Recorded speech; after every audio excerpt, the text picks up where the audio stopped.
So what is this great new tent? It's the reintroduced Zpacks Altaplex for 2020.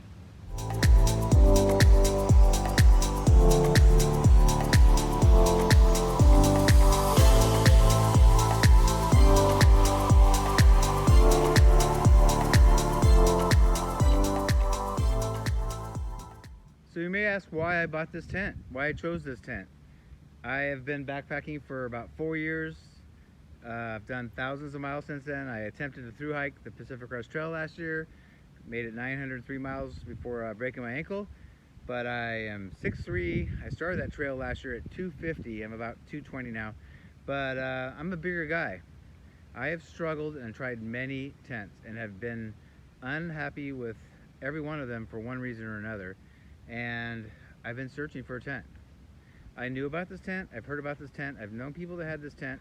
The problem was Zpacks stopped making it in 2017, and when I saw the tent was going to be reintroduced, I jumped on it. I ordered it immediately.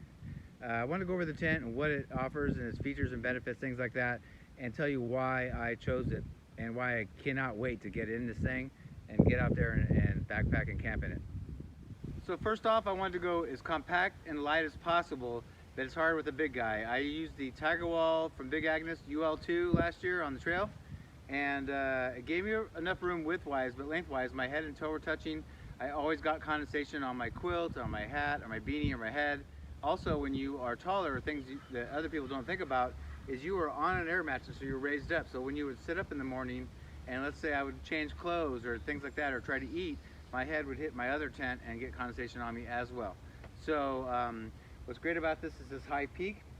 You need a trekking pole. It only takes one trekking pole, of course, but it needs a ability to go to at least 58 inches. Mine does. I use Cascade Mountain poles. The main thing for me is the internal measurements. This 8-inch high bathtub that goes around the whole tent is 3 feet wide by 7.5 feet long. So I'll have about a foot and a half at the end of my feet for things. I'm going to put my pack under my feet, which I usually do when I backpack to get the blood out of my feet and get my feet rest. But I'll have enough room for myself and all my stuff around me. So there is room inside. There's also this vestibule right here with these storm doors to create some more area. I'm going to set it up right now for you to show you, but it creates more room for your pack or shoes or things like that.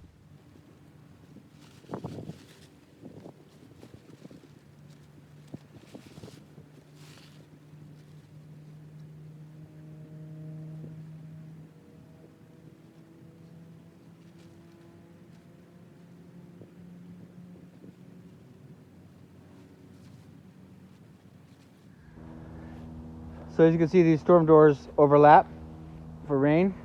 So you can see right here, overlaps right here. They didn't used to have a connector, but the newer model has this connector now to keep the folds across so the rain doesn't get in. Great for wind or cold. So that's the vestibule with the storm doors.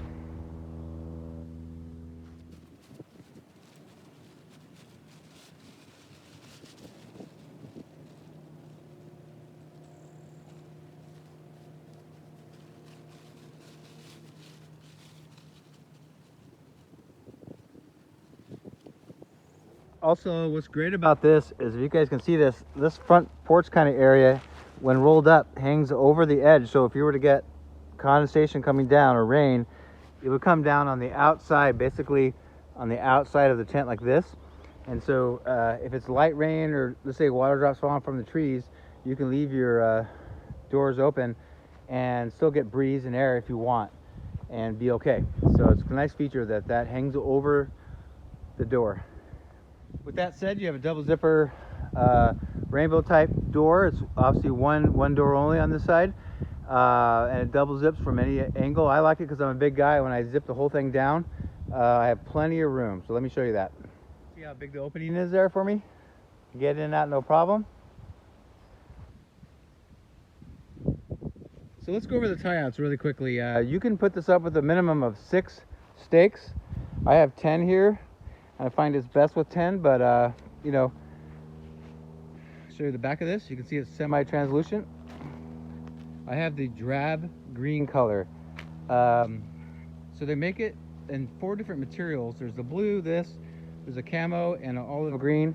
Each one is different densities. The blue and this one are the exact same weight. They're the lightest. I wanted to go light.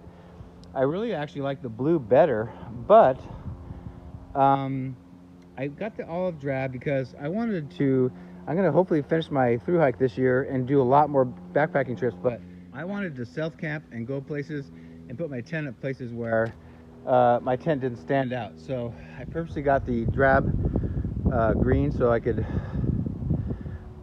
just fit in and blend in more. So that's the reason why I picked this color. It was not my favorite color, but it's the lightest weight, and there's only blue in this color, so I got this. Main things I like about this tent that was my biggest gripe with all the other tents I tried, being a tall person, is because this has a very high tall peak. These side walls, if you can look at, that's the foot or the head, doesn't matter, but I think that's the foot. That's the head there. The walls go straight up, not straight up, but almost straight up, compared to across to a lower peak. So when you're on an air mattress, like I said, that might be an inch or two thicker and raising you up, a lot of times my face is right next to the material, which is, if I'm not getting condensation, it's just uncomfortable to be that close to the wall of the tent. So that's one of the benefits. It has very steep walls. It also, they advertise it helps with condensation and snow and things like that, rolling off the tent easier. Just for this too is, remember I said if you don't have a trekking pole long enough, they have what they call a pole jack that can go on the bottom of this, an extender, and I don't know, gives you 6 or 8 inches, and they sell it. I'm going to put a picture here. You can get that to raise it up. If you don't carry trekking poles, you only need one for this tent. They carry a carbon fiber pole. Well, I'll try to put a picture here also. And that's something that folds up in 3 or 4 pieces. So it weighs not very much, and you can just put it in your pack, and then you can erect your tent when it's time to camp. So you have a couple options if you don't have tall enough poles or don't have any at all. All right, so you can see when I get in this thing,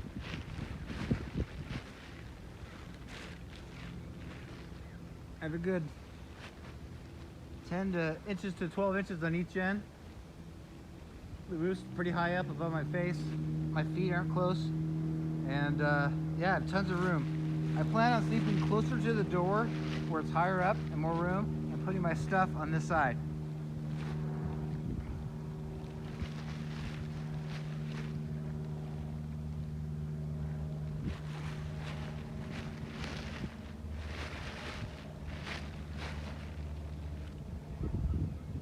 All right, so I'm inside my tent, of course, and it also comes with a nice pocket here in the middle. I actually just noticed now there's some seam tape, some Cuban fiber or DYNEEMA tape for repairs and stuff in here, so that's great. I was gonna have to maybe order some to repair in case I get a puncture. Yeah, it's in the center of the door. And there's these cords here, these right here. This holds up the bathtub. And what you want is, as you can see here, as the rain on the outside or in the inside, condensation comes down the tent. It's going to get to the bottom, and you want it to drip off your tent. That's why there's this mesh for breathability, so it reduces the condensation and it gives breathability. But this, while you're sleeping, raises this up so that if you even have it on the inside, it'll drop down, and hopefully the bathtub is higher than the outside of this, and the water on the inside or outside will drop off. So that's how this works. It goes all the way around this whole side here, like that. Very well constructed. This bottom material, this DYNEEMA, is twice the thickness as the roof, so it's very tough. I'm probably going to get a ground cloth. I haven't decided what I want because I am going super ultralight, but I think I'm going to maybe get a piece of Tyvek and just really preserve this tent. I'm going to try to get one that's the footprint of this tent. But yeah, so that's the inside of the tent. So you may be wondering, what does this thing cost? Well, it is not cheap. $585. Yes, $585. I don't think I've paid anything. I haven't even paid half of that much. I think I want to say I paid $240 or something for my lighting equipment quilt, and that's it. So, but I found that I struggled the most with this. Being a big guy, I've gone through tents. I've been dissatisfied like you can't believe. I think they work for smaller people, but they are not designed for taller people. And I'm not even freakishly tall at 6'3". But this is the thing I struggled the most with. So this gives me enough room to have my stuff in it, my gear, and me in it, be comfortable, stay dry, and yet not too much tent. And like sometimes I have to carry too big of a tent just to compensate for me and my size and my stuff. So the other crazy thing about this, it weighs 1.3 ounces. The tent is 15.5 ounces, and I added my stakes for my old stakes. I'm actually gonna get some lighter ones, but they all weighed up total to 1 pound 3 ounces. My old tent, my big axe tent, was 3 pounds 4 ounces. So I'm saving a fraction over 2 pounds. So this tent is a third of the weight of my old tent.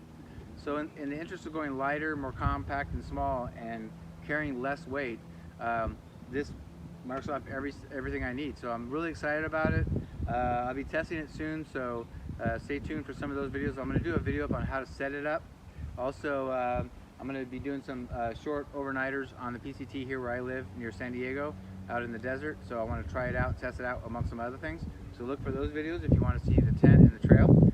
And subscribe if you'd like. You can check out my thru hike last year. I made it 903 miles. I go out every single day, and I do Q&As. So check it all out.